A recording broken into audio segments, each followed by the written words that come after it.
আসসালামু আলাইকুম। ওয়ালাইকুম আসসালাম। জি, ভালো আছেন? এই তো আলহামদুলিল্লাহ ভালো আছি। আপনি কেমন আছেন? আলহামদুলিল্লাহ। গত ক্লাসে আমরা কি দেখতেছিলাম? ডন ডন ইভেন্ট। ডম। আচ্ছা, তো আমরা যতটুকু বুঝিয়েছিলাম অতটুকু বুঝেছেন কিনা?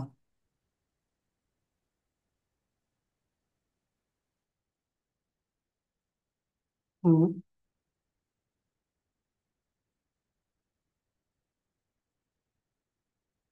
হ্যালো,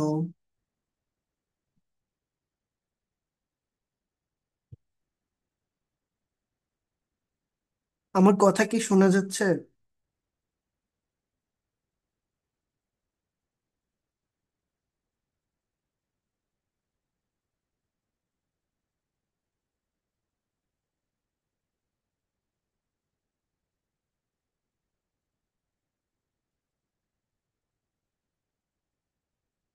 নেটওয়ার্ক ইস্যু সম্ভবত।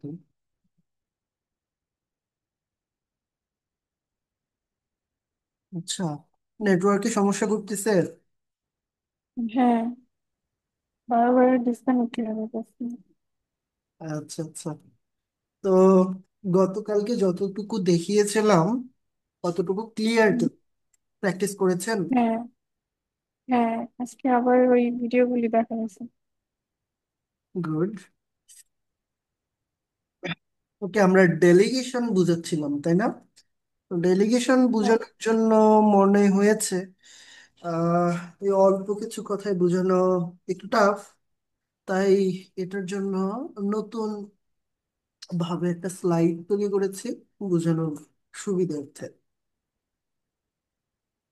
ওকে, তো জাভাস্ক্রিপ্ট ডমের মধ্যে আমরা ইভেন্ট নিয়ে আলোচনা করছিলাম। সেই ইভেন্টেরই ডেলিগেশন টার্মটা নিয়ে আমরা কথা বলার সময় ক্লাস শেষ হয়ে যায়। ওকে, তো ডেলিগেশন হচ্ছে উম, মানে এফিসিয়েন্ট ইভেন্ট হ্যান্ডলিং ইউজিং বাবলিং। তো বাবলিং আবার একটা নতুন শব্দ, এটাও কি? এটাও আমরা বুঝবো। তো এটা হচ্ছে ডেলিগেশন এমন একটা কৌশল যে কৌশলে আমরা ইভেন্টকে হ্যান্ডেল করতে পারি ইফিশিয়েন্টলি, হ্যাঁ, আরো বেশি উপযুক্ত ভাবে, কার্যকরী উপায়ে। ঠিক আছে, তো what is event delegation? Delegation হচ্ছে একটি প্যারেন্ট এলিমেন্টে ইভেন্ট লিসেনার বসিয়ে তার চাইল্ড এলিমেন্টস এর ইভেন্টস গুলো হ্যান্ডেল করার পদ্ধতি। তো প্রথম লাইনেই কিন্তু অনেকটা ক্লিয়ার হয়ে যাচ্ছে, এটা একটা পদ্ধতি যে পদ্ধতিতে আমরা প্যারেন্ট এলিমেন্টকে টার্গেট করি বা সিলেক্ট করি। এই প্যারেন্ট এলিমেন্টকে টার্গেট করার পরেও আমরা তার চাইল্ড গুলোর মধ্যেও ইভেন্ট হ্যান্ডেল করতে পারবো। ঠিক আছে, জাভাস্ক্রিপ্টের ইভেন্ট বাবলিং বিহেভিয়ারের মাধ্যমে এটা সম্ভব হয়। তো এই যে ইভেন্ট বাবলিং বিহেভিয়ার, এই বিহেভিয়ারটার কারণেই আমরা ইভেন্ট ডেলিগেশন এই কৌশলটা কাজ করে। এখন তাহলে আমাকে বুঝতে হবে ইভেন্ট বাবলিং বিহেভিয়ার এটা কি জিনিস, তাই না? তো what is event babbling? Event যখন কোনো চাইল্ড এলিমেন্টে ঘটে তখন সেটি প্যারেন্ট, গ্র্যান্ড প্যারেন্ট ডকুমেন্ট পর্যন্ত প্রোপোগেট হয়। প্রোপোগেট হয় মানে হচ্ছে ছড়িয়ে পড়ে পর্যায়ক্রমে। ঠিক আছে, এই বিহেভিয়রই ইভেন্ট ডেলিগেশনকে সম্ভব করে তোলে। আচ্ছা, যেমন হচ্ছে আমাদের এই যে ইউএল, ইউএল এর ভিতর এলআই গুলো রয়েছে, তাই না? তো ইউএল কে, এই যে এই মেনুকে, আইডি মেনু যেটা আর কি, এই ইউএল কে আমরা সাপোজ সিলেক্ট করলাম আমাদের সিলেক্টর দিয়ে, জাভাস্ক্রিপ্টের যে সিলেক্টর রয়েছে সেই সিলেক্টর দিয়ে এটা সিলেক্ট করলাম। সিলেক্ট করে আমি যদি চাই অ্যাবাউটে ক্লিক করলে একটা কাজ হবে, হোমে ক্লিক করলে আরেকটা কাজ হবে, কন্টাক্টে ক্লিক করলে আরেকটা কাজ হবে, তাহলে আমাকে কি করতে হবে? ইভেন্ট লিসেনার দিয়ে আমাকে প্রত্যেকটাকে আলাদা আলাদা করে ধরতে হবে, তাই না? যে হোমকে ধরবো, এই হোমকে ধরার পরে এইখানে হচ্ছে আমি ইভেন্ট লিসেনার অ্যাড করে উম, এটার মধ্যে হোমে ক্লিক করলে কি হবে, সেই বিহেভিয়রটা আমরা এখানে চুজ করে দিব বা হচ্ছে অ্যাপ্লাই করব। সেম ভাবে অ্যাবাউটেও অ্যাপ্লাই করব, কন্টাক্টেও অ্যাপ্লাই করব, তাই না? তো তিনটাকে আলাদা আলাদা ভাবে আমাকে সিলেক্ট করে প্রত্যেকটার মধ্যে ইভেন্ট লিসেনার অ্যাড করা লাগতেছে।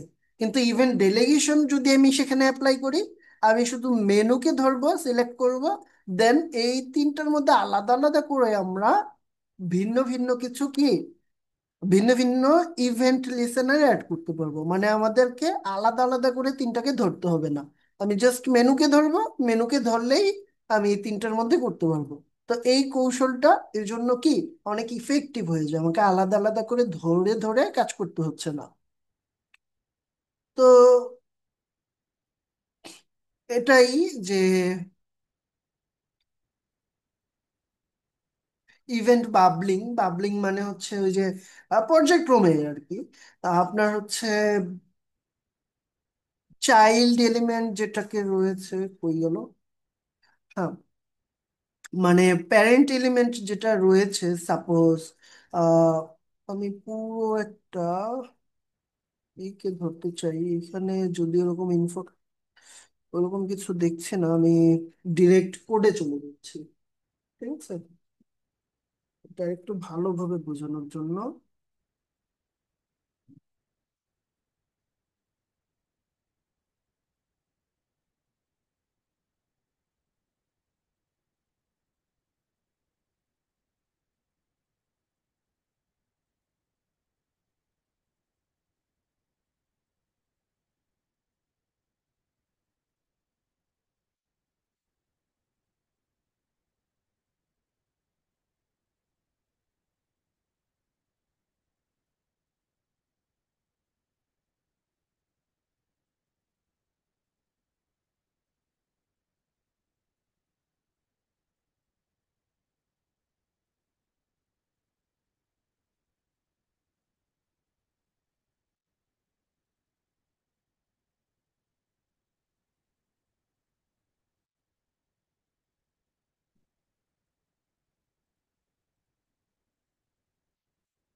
সাপোজ, আচ্ছা, আমরা এর ভিতরে অ্যাড করে দিতে হবে এই যে পুরা এইচটিএমএল ফাইলটা।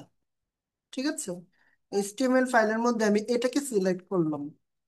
তো এটাকে সিলেক্ট করলে বাবলিং হবে এটা। ঠিক আছে, বাবলিং হবে কিভাবে?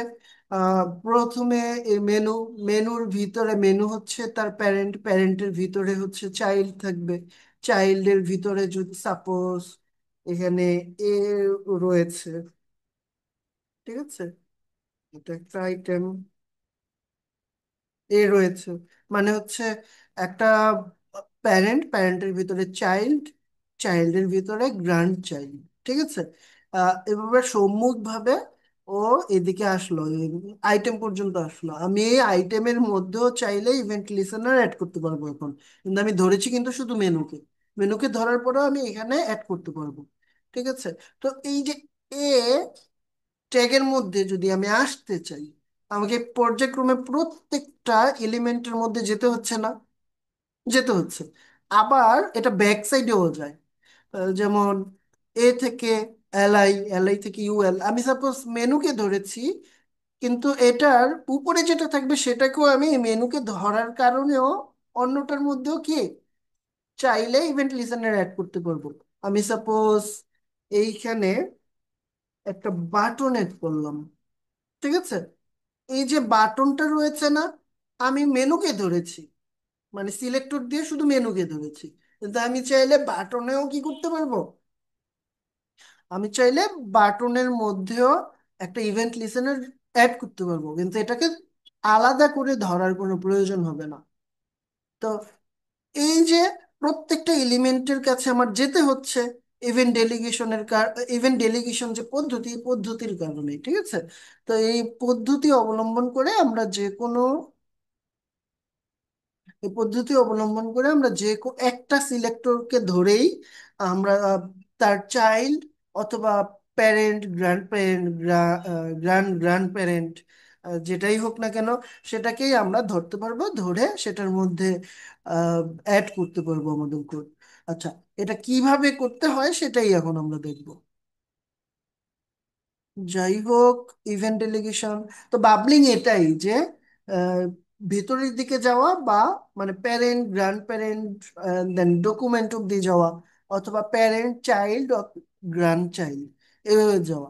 এই যে ব্যাপারগুলো, এটাকেই হচ্ছে আমরা এই বিহেভিয়ার গুলোকেই আমরা বাবলিং বলে থাকি, ঠিক আছে? আচ্ছা, ইভেন্ট ডেলিগেশন কেন আমরা ইউজ করি? ইউজ করি হচ্ছে কম ইভেন্ট লিসেনার লাগে, আর ডায়নামিক চাইল্ড এলিমেন্টস হ্যান্ডেল করা যায়, অ্যান্ড পারফরমেন্স ভালো থাকে, বিশেষ করে অনেক এলিমেন্ট থাকলে। ঠিক আছে, সাপোজ একটা ফর্মের ভিতরে অনেকগুলো ইনপুট রয়েছে, প্রত্যেকটাকে আলাদা আলাদা করে ধরার কোনো প্রয়োজন হবে না, আমরা একটাকে ধরেই বাকিগুলোর কাজ করে ফেলতে পারবো। এই জন্য আমরা ইভেন্ট ডেলিগেশন ইউজ করব। তো একটা স্ট্রাকচার সে দেখিয়েছে এক্সাম্পল হিসেবে, যেটা আমরা জানি। এই স্ট্রাকচারটা দেখিয়েছে, ওকে।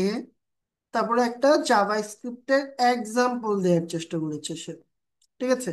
যখন সেই মেনুকে সিলেক্ট করলো, প্রথমে এই যে document gate element dot ID দিয়ে প্রথমে কি মেনুকে সিলেক্ট করলো, সিলেক্টর দিয়ে সিলেক্ট করার পরে এখানে ইভেন্ট লিসেনার অ্যাড করলো। ইভেন্ট লিসেনারে অ্যাড করে এখানে একটা ইভেন্ট অ্যাড করলো, ইভেন্টের নাম ক্লিক।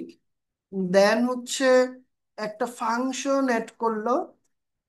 আমরা জানি একটা ইভেন্ট অ্যাড করার পরে কমা দিয়ে একটা ফাংশন লিখতে হয়, সেই ফাংশনেই আমরা লিখি এটার বিহেভিয়ারটা মূলত কি হবে, আমাদের কাজটা কি হবে।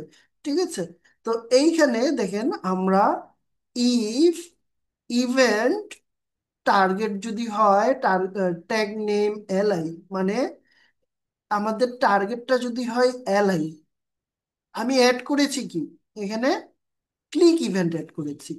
দ্যাট মিন্স এখানে যেই টার্গেটটা আমরা সেট করব, সেই টার্গেটেই হচ্ছে ক্লিক করলে দেন এই কাজটা হবে, এই যে অ্যালার্টটা দেখাবে। ঠিক আছে, ক্লিক করলে কেন ক্লিক, এখানে কি কোথাও লিখে দিয়েছি তুমি ক্লিক করলে এটা দেখাও, অ্যালার্ট করো? লিখে দেই নাই। কিন্তু আমি যেটা সিলেক্ট করেছি, সিলেক্টরের মধ্যে ইভেন্ট দিয়েছি ক্লিক। ঠিক আছে, এখন আমি এই যে এই কাজটা করলাম, এটাই হচ্ছে ইভেন্ট ডেলিগেশন। ঠিক আছে, তো এটা আমরা একটু প্র্যাকটিক্যালি করে দেখি।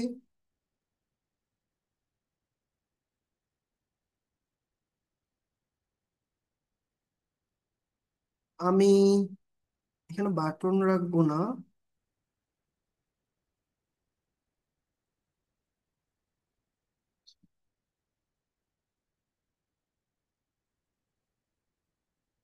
আইটেম 1,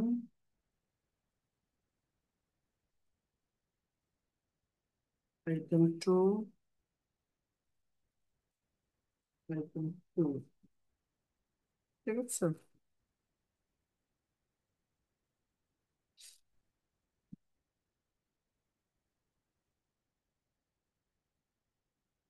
তো এখানে আমাদের যে স্ক্রিপ্ট রয়েছে, স্ক্রিপ্ট এড করব।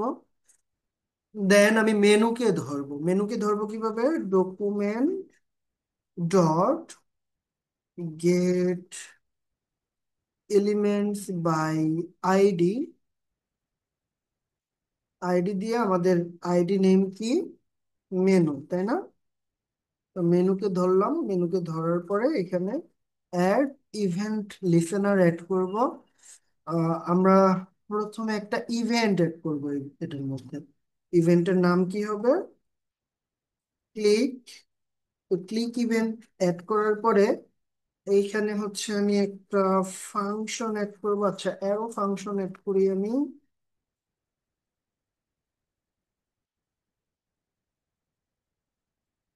অ্যারো ফাংশনের মধ্যে দেন আমি আহ, এইখানে হচ্ছে আমাদের ইভেন্ট ডেলিগেশনটা অ্যাড করব।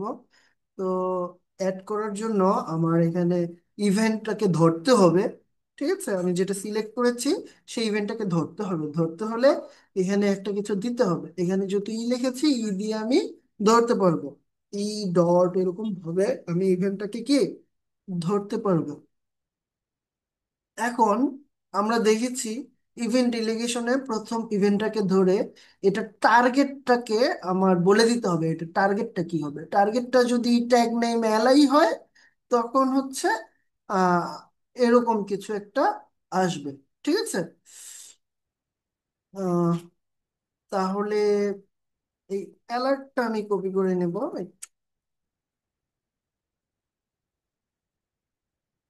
এখন লিখব if event dot target dot tag name.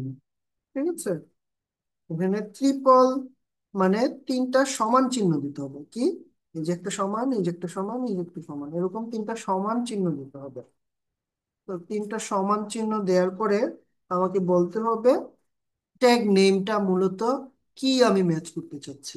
দেন আমি যদি এটা ম্যাচ হয়, ঠিক আছে, ট্যাগ নেমটা যদি এলাই হয় তখন আমি কোথায় ক্লিক করেছি সেইটা আমি এখানে দেখতে চাচ্ছি। অ্যালার্ট করতে চাচ্ছি you clicked on e target inner text, মানে হচ্ছে আমি যেটার মধ্যে ক্লিক করব।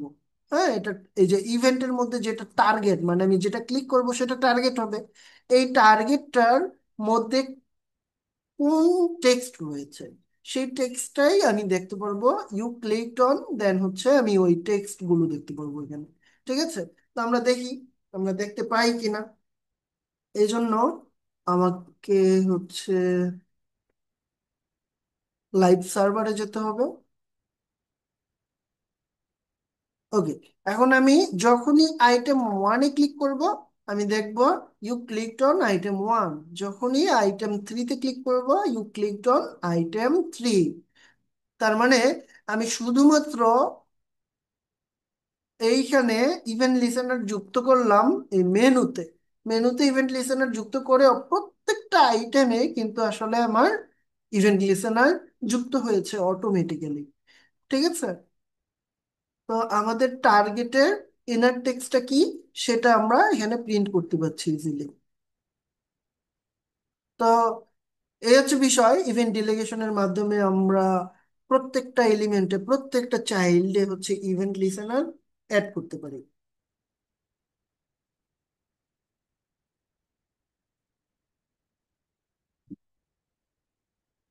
কি বুঝতে পেরেছেন? হ্যাঁ, তবে পুরোপুরি না। পুরোপুরি না? হুম, কোথায় সমস্যা হচ্ছে বলেন তো? মানে যে ই টার্গেট ট্যাগ নেম এটা তো কি আমি, আচ্ছা, এই যে ই, ই হচ্ছে ইভেন্ট। হ্যাঁ ওই ইটা বুঝছি, ওই ইসে থেকে এই যে ফাংশন এখান থেকে আসছে। এখান থেকে আসছে। এখন এখানে যদি আমি ই না দিয়ে এক্স দিতাম, এই এক্সটাই হতো ইভেন্ট, এক্সই আসতো, ঠিক আছে। এখানে এক্স দিতে হতো। ঠিক আছে, কিন্তু আমি এটা যেহেতু ইভেন্টকে ই করতেছি, সো এখানে ই দিব। এখন ইভেন্ট, ইভেন্ট মানে হচ্ছে ক্লিক এখানে, তাই না? এখানে ইভেন্টটাকে ক্লিক। তো এই ক্লিকটা করতেছি আমি কই, যেখানে ক্লিক করতেছি সেটাকে আমি কিভাবে ধরবো? এইখানে সেটাকে ধরা হয় টার্গেট দিয়ে। কি দিয়ে? টার্গেট। টার্গেট। তো আমি সাপোজ যে এখানে ক্লিক করতেছি তো এইটা হচ্ছে টার্গেট, এইখানে ক্লিক করতেছি এইটা হচ্ছে টার্গেট। তো যেটা টার্গেট সেটা ট্যাগ নেমটা কি এলাই কিনা আমি যাচাই করলাম। এটা কি একটা লজিক না? এই যে ইফের ভিতরে কি থাকে আসলে, একটা লজিক থাকে তাই না? এই লজিকটা কি রিটার্ন করে? ট্রু অথবা ফলস রিটার্ন করে। সবসময় ইফের ভিতরে একটা লজিক থাকে, এইখানে প্যারামিটার দিয়ে যেটা থাকে, এই লজিকটা রিটার্ন করে হচ্ছে ট্রু অথবা ফলস। যদি ট্রু হয় তাহলে ভিতরের অংশে যা আছে সেটা কাজ করবে, যদি ফলস হয় ভিতরের অংশে যা আছে সেটা কাজ করবে না। সহজ হিসাব। এখন আমি যেখানে ক্লিক করতেছি, মানে যেইখানে ক্লিক করতেছি সেটা হচ্ছে আমার টার্গেট। সেই টার্গেটটা কি টার্গেটটা তো অবশ্যই একটা ট্যাগ নেম। এইচটিএমএল আমরা কি থাকে, এই যে এইখানে যা যা থাকে সবকিছুই হচ্ছে এক একটা ট্যাগ না? হুম। সবকিছু হচ্ছে ট্যাগ। এই যে ইউএল, এলআই, এরা প্রত্যেকে ট্যাগ না? ট্যাগ, বডি, হেড, টাইটেল, মেটা, এইচটিএমএল সবই হচ্ছে ট্যাগ। তো এই এটা ট্যাগ নেমটা যদি, মানে যেখানে আমি ক্লিক করলাম সেটা ট্যাগ নেমটা যদি এলআই হয়, তাহলে সে অ্যালার্ট করবে। কি অ্যালার্ট করবে? এখানে যে যা লিখে দিব সেটাই অ্যালার্ট করবে সে। অ্যালার্ট করা মানে কি? অ্যালার্ট করা মানে হচ্ছে ক্লিক করলে তখন এই যে উইন্ডোটা ওপেন হচ্ছে, সেটাই হচ্ছে অ্যালার্ট। ঠিক আছে, অ্যালার্টের সিনারিওটা অনেকটা এরকম থাকে। ব্রাউজার ভেদে এটা দেখতে ভিন্ন ভিন্ন রকম হতে পারে। ঠিক আছে, এইখানে এমন দেখাচ্ছে, দ্যাট মিনস সব ব্রাউজারে এমনই দেখাবে এমন না। আমরা ফায়ারফক্সও যদি ওপেন করি, দেখা যাবে এটা ভিন্ন রকম দেখাচ্ছে। আচ্ছা, আমি ফায়ারফক্স একটু ওপেন করে দেখাই। আচ্ছা, এখানে সার্চ করলে তো হবে না। ফায়ারফক্স ব্রাউজারটা একটু ওপেন করি, এখানে কিন্তু একটু ভিন্ন দেখাবে, কিন্তু জিনিস একই।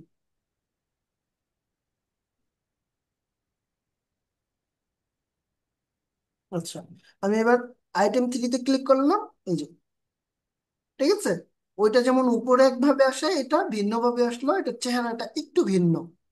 ঠিক আছে, কিন্তু যিনি এই যে ভিতরে কি দেখাচ্ছে, এইটা ডিপেন্ড করে আমি অ্যালার্টের মধ্যে কি লিখে দিয়েছি, মানে কি কমান্ড করেছি যে তুমি কি দেখাবা। তো ওকে যেটা কমান্ড করেছি সে সেটাই দেখাচ্ছে। এবার যেই ব্রাউজারেই ওপেন করি না কেন, লেখার এটা কি সেম থাকবে, তাই না? আচ্ছা, তাহলে আমরা যদি এলআইতে না ক্লিক করে অন্য কোনো ট্যাগে, ধরেন যে টাইটেল উপর আছে, ওখানে যদি ক্লিক করতে চাই, তাহলে কি এলআই এর পরিবর্তে শুধু টাইটেল দিতে হবে নাকি আর কিছু চেঞ্জ করতে হবে? টাইটেলে তো করা যাবে না, আমার এই বডির ভিতরে যা আছে সেটা দিয়ে আমি কাজ করতে পারবো। এর আচ্ছা, বাইরে তাহলে আমি বডির ভিতরে অন্য কিছু কাজ আমি, করবো না। অন্য কিছু থাকলো, প্যারাগ্রাফ থাকলো একটা, আহ, কয়েকটা প্যারাগ্রাফ থাকলো, তাহলে সেখান থেকে কিভাবে পি দিয়ে, ওই এলআই এর পরিবর্তে পি দিব, আর টার্গেট ট্যাগ নেম এগুলো সব সেম থাকবে? দেখো,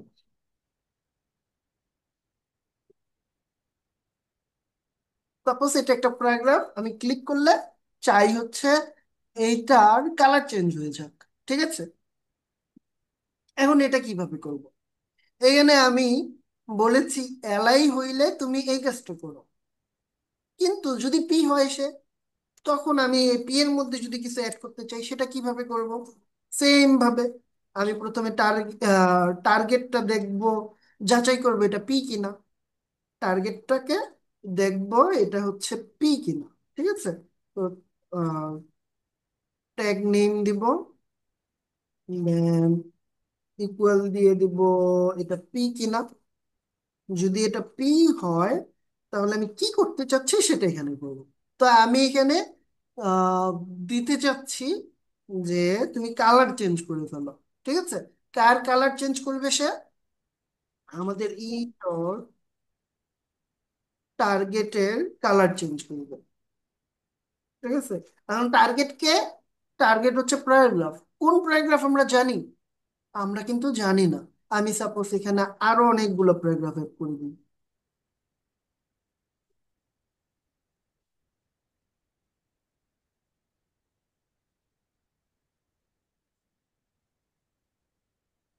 তো আমি এই তিনটা প্যারাগ্রাফ এখানে এড করলাম। এখন যেই প্যারাগ্রাফে আমি ক্লিক করব সেইটার কালার চেঞ্জ হবে। ঠিক আছে, সবগুলোর কালার চেঞ্জ হবে না, মানে আমি যেটা ক্লিক করব শুধু সেটার কালার চেঞ্জ হবে। তো এটা করতে হলে আমাকে কি করতে হবে? আমাকে নির্দিষ্ট একটা না ধরে আমাকে বলে দিতে হবে তোমার যে টার্গেট সেটা যদি পি হয়, তাহলে সেই পি এর স্টাইল লিখে আমি কালারটা চেঞ্জ করে দেবো। সাপোজ রেড দিলাম, আমি যে কোনো কিছু দিতে পারি এখানে। তো সাপোজ রেড দিলাম। এখন আমরা দেখি, এই যে আমি যখন আইটেম ওয়ানে ক্লিক করতেছি আইটেম ওয়ান, আমি যখন আইটেম থ্রিতে ক্লিক করতেছি আইটেম থ্রি, কিন্তু আমি যখন এই প্যারাগ্রাফে ক্লিক করতেছি, এটা সঠিকভাবে কাজ করেনি। দেখি আমরা, ই ডট টার্গেট। যে এখানে যে ই ডট টার্গেট, ওই উপরে অ্যালার্ট দেওয়া হয়েছে আর নিচে অন্য E dot target dot style dot colour. কালারের ক্ষেত্রে এভাবে দিতে হবে। আমাদের হচ্ছে না, একভাবেই কাজ করবে, ওইটা কাজ করলে এটাও কাজ করতে বাধ্য। ঠিক আছে, এই যে যেটা ক্লিক করবো সেটা রেড হয়ে যাচ্ছে। তো এটা কিভাবে হচ্ছে, আগে কাজ করেনি কেন? আগে কাজ করেনি কারণ আমরা এখানে ক্যাপিটাল লেটার দিতে হবে, আমরা এখানে স্মল লেটারের পি দিয়েছিলাম। ঠিক আছে, এটা কি করতে হবে? ক্যাপিটাল লেটার দিতে হবে। তো ক্যাপিটাল লেটার দিলে এটা কাজ করবে। এই যে যেমন এখানে এলআই কে আমি কি করেছি, ক্যাপিটাল লেটার দিয়েছি।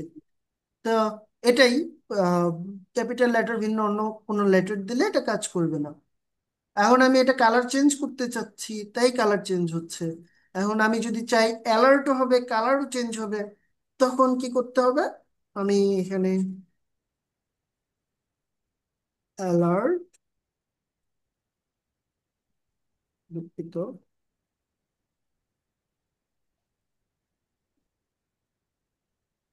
এখন যদি আমি ক্লিক করি, দেখবো you clicked on a paragraph, then আমি যখনই ওকে দিব এটা রেড হয়ে যাবে। You clicked on a paragraph, যখনই ওকে দিব এটা রেড হয়ে যাবে। ঠিক আছে, এই হচ্ছে বিষয়। মানে আমি একটাকে সিলেক্ট করতেছি, একটা সিলেক্ট করলেই আহ, আমি এটার ভিতরে যত চাইল্ড আছে, প্রত্যেকটা চাইল্ড হচ্ছে আমাদের বাবলিং এর মাধ্যমে কিন্তু প্রত্যেকটা চাইল্ডের মধ্যেই সে যেতে পারবে। এখন আমি এই চাইল্ড, যে কোনো চাইল্ডই হচ্ছে এই ইভেন্ট ডেলিগেশনের মাধ্যমে কি করতে পারি, তো এখন মানে আবার যদি তিনটা প্যারাগ্রাফে তিনটা কালার চাই, সেটাও দেওয়া সম্ভব। হ্যাঁ, তখন আমাকে ভিন্নভাবে চিন্তা করতে হবে, কিন্তু সেম ইভেন্ট ডেলিগেশনের মাধ্যমেই এটা আমরা করতে পারবো। ঠিক আছে, কিন্তু আমরা যদি চাই ভিন্ন কালার দিব, এটার জন্য আমাকে ভিন্ন পদ্ধতি অবলম্বন করতে হবে। ঠিক আছে, এভাবে আর দেওয়া যাবে না।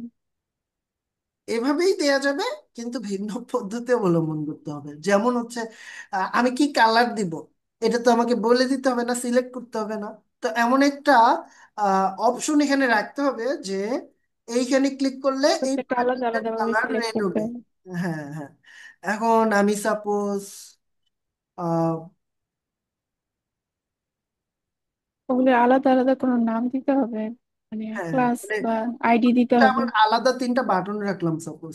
ওই বাটনগুলোতে একটাতে লাল কালার থাকলো, একটাতে নীল কালার থাকলো, একটাতে অন্য কালার থাকলো।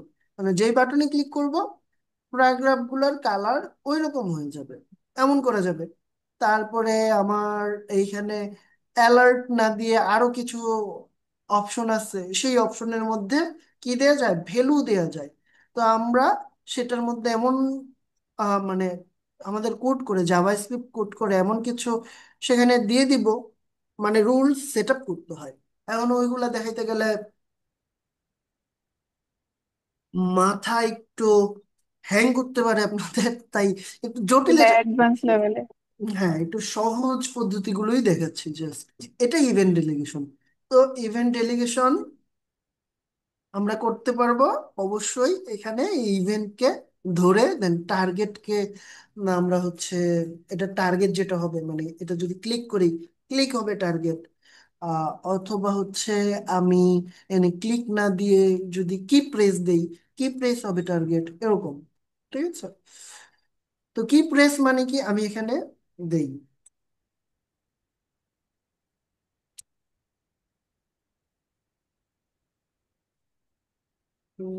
প্রেস, এখন যদি কি প্রেস করি তখন হবে, এই যে ক্লিক করলে আর হবে না, ক্লিক করলে আর হবে না।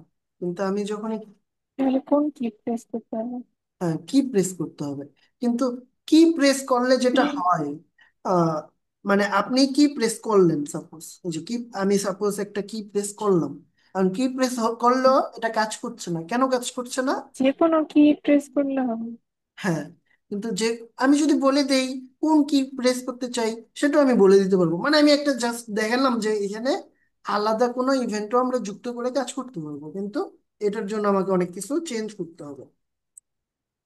ক্লিক ইভেন্ট নিয়েই হচ্ছে আমার এই কোডটা কাজ করবে, কারণ আমার যখন ক্লিক করি তখন এটা টার্গেট থাকে, কিন্তু যখন কি প্রেস করি তখন কিন্তু সেটার মধ্যে কোনো টার্গেট থাকে না। বুঝছেন? সেটার মধ্যে কি কি থাকে তাই? কোনো টার্গেট থাকে না। আচ্ছা আমি একটা দেখাই। জাস্ট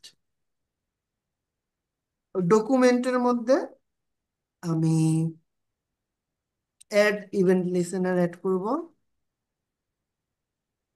দেন এখানে লিখবো টু প্রেস। ঠিক আছে।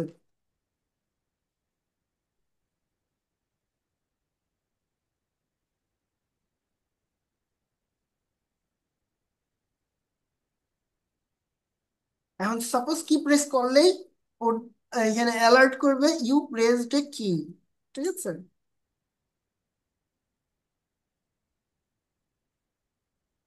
এখন আমি কি প্রেস করেছি? ইউ প্রেসড এ কি। আমি কি প্রেস করেছি? ইউ প্রেসড এ কি। এখন যদি আপনি দেখতে চান যে আসলে আমি কি কোন কিটা প্রেস করেছি, এটা আমি এখানে দেখাইতে চাই, তখন আমাকে এখানে ইভেন্ট দিতে হবে। দেন ই ডট, মানে আমি কোন কিটা এখানে প্রেস করেছি সেটা আমি দেখতে চাচ্ছি। ঠিক আছে। You press.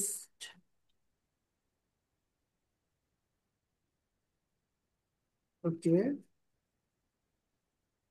এখন ইউ প্রেসড জি, মানে আমি জি প্রেস করেছি। এখানে কিছু নাই, কারণ কি আসলে কিছু আছে। কি আছে? একটা স্পেস আছে, মানে আমি স্পেস বাটন প্রেস করেছি। এবার আমি প্রেস করেছি ইন্টার, তাই এখানে ইন্টার এসেছে। ঠিক আছে। এবার আমি প্রেস করেছি পি, তাই এখানে পি এসেছে। এই হচ্ছে বিষয়। বুঝতে পারছেন? আমি ক্লিক যখন করি সেটার একটা টার্গেট থাকে। এই যে আমি এখানে ক্লিক করলাম, এটার একটা টার্গেট আছে, মানে এই জায়গাটাতেই আমি ক্লিক করেছি। কিন্তু আমি যখন কি প্রেস করব, এটার কি কোনো টার্গেট থাকতে পারে? মানে কোনো জায়গায় স্পেসিফিক থাকতে পারে? পারে না। আমার স্ক্রিন টাচ মোবাইলে আমি টাচ করলে সেটা একটা জায়গা থাকে যে আমি এই অংশটাতে টাচ করেছি, কিন্তু আমি তো কিবোর্ডে চাপতেছি, এটা তো এক্সটার্নাল একটা জিনিস। তো এইখানে আমি স্ক্রিনের কোনো একটা ফিক্সড অংশে তার চাপ দেই নাই, দিছি, টাচ করেছি, করিনি। এর জন্য তো টার্গেট এটার তো থাকে। কোনো টার্গেট থাকতে পারে না। পারে? পারে না। তো আমরা এখানে কি প্রেস করলে সেটা থাকতে পারে কি, মানে একটা বাটনে আমি প্রেস করেছি, সো এটা কোন বাটনে প্রেস করেছি সেই বাটনটা থাকতে পারে, মানে বাটনের নামটা আমি জানতে চাইতে পারি, কিন্তু এটার টার্গেট থাকতে পারে না। ওকে। সেটাই, মানে এক একটার এক এক রকম জিনিস থাকে। তো যাই হোক, বুঝতে পেরেছি।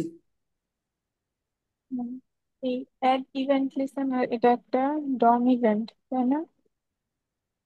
হ্যাঁ, পুরোটা। হচ্ছে ইভেন্ট আর অ্যাড করি এরকম অ্যাড ইভেন্ট লিসেনারের মাধ্যমে। তো আমরা যখন একটা ইভেন্ট এরকম অ্যাড আরো করতে কি যাবো তখন ইভেন্ট। অনেক মাধ্যম আছে না? হ্যাঁ হ্যাঁ। এরকম আরো একাধিক মাধ্যম আছে না? না, ইভেন্ট লিসেনার অ্যাড করার দুইটাই মাধ্যম। একটা হচ্ছে আপনি ইনলাইন, ইভেন্ট লিসেনার অ্যাড করার মাধ্যম হচ্ছে ইনলাইন। আর একটা অন হচ্ছে, ক্লিক দিয়ে। হ্যাঁ, অন ক্লিক বা অন কি প্রেস, অথবা অন ডাবল ক্লিক, এরকম, অন মাউস ওভার, এরকম। ঠিক আছে। ওইটা হচ্ছে ইনলাইন। ইনলাইন দেখিয়েছি না? হ্যাঁ, এটা বুঝছি। হ্যাঁ, ইনলাইন যখন করব তখন আমরা এই কোডের মধ্যে এত কিছু দেওয়ার দরকার নেই, কোডের মধ্যে জাস্ট দিতে হবে, কোডের মধ্যে জাস্ট কি দিতে হবে, একটা ফাংশন লিখতে হবে। ওই ফাংশনকে ওই অন ক্লিকের মাধ্যমে ওই ফাংশনের নেমটা হচ্ছে ইনলাইনে দিয়ে দিতে হবে। কিন্তু ইনলাইনের মধ্যে ইভেন্ট ডেলিগেশন করা সম্ভব না। বুঝে গেল? হ্যাঁ। তো ইউজ কেস এক্সাম্পল টেবিল, মানে কোথায় কোথায় এটা ইউজ করা যাইতে পারে ওইরকম একটা ধারণা এখানে দেওয়ার চেষ্টা করা হয়েছে। যে টেবিল রো ক্লিক হ্যান্ডেল। ঠিক আছে। টেবিল রো ক্লিক হ্যান্ডেল মানে হচ্ছে আমি একটা টেবিল রোতে ক্লিক করতে চাইলে কিভাবে করতে পারবো, এইটা হচ্ছে আমি ইভেন্ট ডেলিগেশনের মাধ্যমে করতে পারি। ডায়নামিক বাটন ইভেন্ট হ্যান্ডেল, মানে হচ্ছে কোন বাটনে ক্লিক করলে কোন কাজটা হবে, সেটা করতে পারি। ফর্মে একাধিক ইনপুটের ইভেন্ট হ্যান্ডেল, ঠিক আছে। আহ, মানে একটা ফর্মকে আমি সিলেক্ট করলাম, কিন্তু এটার মধ্যে আহ, অনেক ধরনের ইনপুট রয়েছে, এই ইনপুটগুলোকে আমরা কি হ্যান্ডেল করতে পারবো এই ডেলিগেশনের মাধ্যমে। আর ইউআই এলিমেন্ট আপডেট আর হাইলাইট, ঠিক আছে, মানে যত ধরনের কাজ আছে সবই আমরা করতে পারবো। তো এটা বেস্ট প্র্যাকটিস কি, এই টার্গেট যাচাই করে সঠিক এলিমেন্ট শনাক্ত করুন, যেটা আমরা করেছি ক্লিক ইভেন্টের ক্ষেত্রে। আর ই স্টপ প্রোপোগেশন ব্যবহার করুন প্রয়োজনে। এই যে প্রোপোগেশন আমরা চাইলে বন্ধ করে দিতে পারি এটা ইউজ করার মাধ্যমে, ঠিক আছে। এটা খুব একটা প্রয়োজন আপনাদের হবে না নর্মালি, কিন্তু প্রোপোগেশন কি জিনিস, ওই যে বাবলিং, বাবলিং যেটা বুঝিয়েছি, এই বাবলিং এর ব্যাপারটা পুরোপুরি অফ যদি করে দিতে চাই, তখনই আমরা এই প্রোপোগেশনের বিষয়টা স্টপ করে দিতে পারবো। তো যাই হোক, এটা খুব একটা প্রয়োজন আপনাদের হবে না। ইনলাইন ইভেন্ট হ্যান্ডেলার দিয়ে ডেলিগেশন কাজ করে না, এই যে মাত্র বললাম ইনলাইন ইভেন্ট হ্যান্ডেলার দিয়ে ডেলিগেশন কাজ করবে না, ঠিক আছে। আপনাকে ইনলাইনে কাজ করতে হলে সবাইকে আলাদা আলাদা ধরে ধরে কাজ করতে হবে, সবার জন্য আলাদা আলাদা ফাংশনের প্রয়োজন হবে যদি ভিন্ন ভিন্ন কাজ আপনি করতে চান। কিন্তু ভিন্ন ভিন্ন কাজ করতে চাইলেও আপনি যদি জাভা স্ক্রিপ্টে করেন, ইনলাইনে না করে ইভেন্ট লিসেনার অ্যাড করে, তাহলে কিন্তু ভিন্ন ভিন্ন কাজই করতে পারবেন, মানে ইভেন্ট ডেলিগেশন কাজ করবে। তো এই সামারি আর কি বলবো, যা দেখালাম সেটারই একটা summary. Event delegation efficient event handling strategy, হ্যাঁ, কম কোডে বেশি কাজ করা যায়, বিশেষ করে ডায়নামিক ইউআই উপযোগী ইভেন্ট বাবলিং এর উপর ভিত্তি করে এটা কাজ করে। বুঝে গেল? এখানে আর কোনো কনফিউশন আছে? হুম, বুঝতে কনফিউশন, পারলাম। ওকে।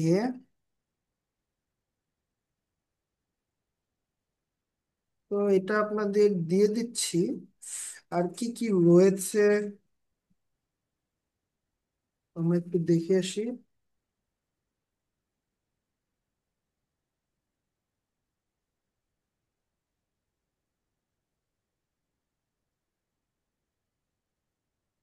ওকে, ফর্মস এবং ইউজার ইনপুট গুলো আমরা নেক্সটে দেখব।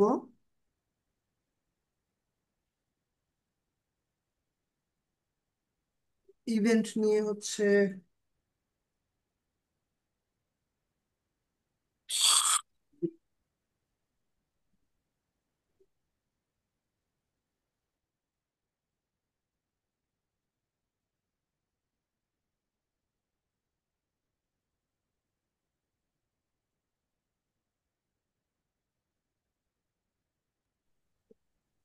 আচ্ছা, আজকের ক্লাস এই পর্যন্তই। আমরা নেক্সট উইক থেকে forms, user input, arrow function তো আমরা জানি, আরো ডিটেলস আলোচনা করব, সমস্যা নাই। বাকি জিনিসগুলো আস্তে আস্তে আলোচনা করব। নেক্সট উইকে আমরা চেষ্টা করব 3টা ক্লাস নিয়ে এগুলো শেষ করে দিতে, ঠিক আছে। ঠিক আজকে আছে। এই পর্যন্তই তাহলে থাক, যেহেতু আর কেউ জয়েন করে নেই। শাকিল